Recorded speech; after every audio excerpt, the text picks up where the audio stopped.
Buenos días muchachos, hoy comenzaremos a hablar acerca del conjunto de los números enteros, o sea, el conjunto Z. Y para entender un poquito el conjunto Z, ¿ya? Yo quiero hacerle a todos ustedes primero una pregunta. ¿Por qué creen ustedes que nacen los números negativos? Entendamos primero que el conjunto Z, como en el ejemplo, habla de números negativos, números positivos, y tenemos también un dato importante con respecto al cero. Entonces, la pregunta es, ¿por qué nacen los números negativos? Y la respuesta es muy simple, porque es para representar situaciones de la vida cotidiana que con los números naturales no se pueden. Recordemos que nosotros en cursos más pequeños trabajábamos con los números desde el 0 hasta el infinito. Ahora, ya estamos un poquito más grandes, trabajaremos con números, si bien desde el 0 hasta el infinito, pero con su opuesto aditivo. Y el opuesto aditivo consiste básicamente en lo contrario a un número.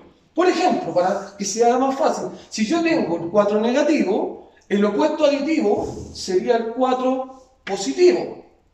Y viceversa, si tengo un 2 positivo, el opuesto aditivo sería un 2 negativo. En palabras más sencillas sería lo contrario. ¿Ya? Entonces, los números negativos nacen para expresar situaciones de la vida y el contexto cotidiano que no se puede representar con los números naturales.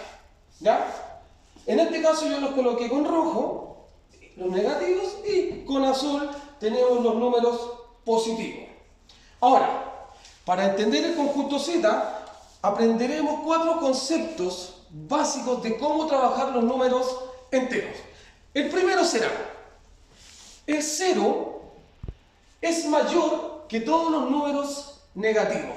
¿Qué quiere decir? Que el 0 que está acá va a ser mayor que el 1 negativo, que el 2 negativo, 3, 4 negativo, etc. Hasta el infinito. Por lo tanto, el 0 será mayor que todos los números negativos. Porque si yo represento una situación con un número negativo, quiere decir que estoy debiendo algo. Y el 0, al ser un número neutro, el 0 es como que yo no tuviese nada. ¿Ya? El segundo dato importante, que decíamos, el 0 es un número neutro. Por lo tanto, el 0 no es positivo y tampoco es negativo. Número neutro. Tercer punto, si yo quiero comparar dos números negativos, en este caso, si yo quiero comparar dos números negativos, siempre será mayor aquel que esté más cerca del 0.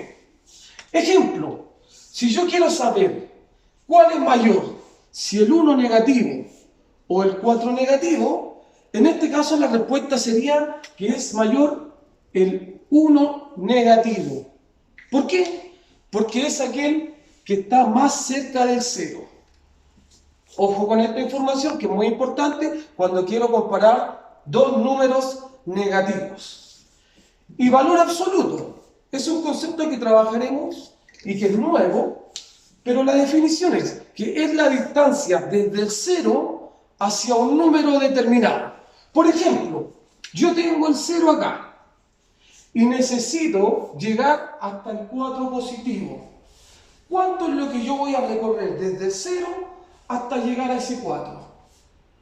1, 2, 3, 4. Por lo tanto, el valor absoluto de 4 sería 4. ¿Cómo se representa el valor absoluto? Acá tenemos. El valor absoluto es un número que además está entre paralelas y su resultado siempre va a ser positivo. Como vemos en el ejemplo, tenemos entre paralelas y adentro está el 6 y el resultado nos dio 6 positivo. Recordar que si el número no tiene signo, automáticamente es un número positivo. Y acá tenemos otro ejemplo entre paralelas de valor absoluto, en donde el 6 aparece con signo negativo. Pero recordemos que el resultado de ese valor absoluto siempre debe ser positivo. Por lo tanto, el resultado va a ser 6 positivo. En palabras más sencillas, el valor absoluto es un número que está entre paralelas, ¿ya? Y su resultado siempre va a ser el mismo número con resultado positivo, ¿ya? Bueno.